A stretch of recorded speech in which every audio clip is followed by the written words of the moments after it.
Кимдин иши жүрүшпөй жатса, анда бул амалга сөзсүз көңүл бурушу керек. Али радиаллаху анхуга бир киши келип, менин ырыскым тарып бараткандай болуп жатат деп арызданат.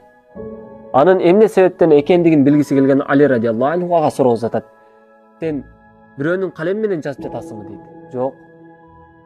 Сынык тарак менен таранып жатасыңбы дейт. Жок. Багымдат намазынан кийин уктап калып жатасыңбы дейт. Жок. Улуулардын астында басып жатасыңбы дейт. Жок. Анда эмне ата-энеңе дуа кылбай жатасыңбы дейт. Ооба, мен ата-энем аз дуа кылып жатам дейт. Али радиаллаху анху пайгамбар саллаллаху алейхи вассаламдан укканын айтат. Ким ата-энесине дуа кылбаса, анын ырыскысы тар болушуна себепчи болот. Ошондуктан бул дуаны айталы. Роббирхамхума кама роббаяни сагира. Ким бул дуаны ата-энесине дуа кылып жүргөн болсо, альхамдулилля.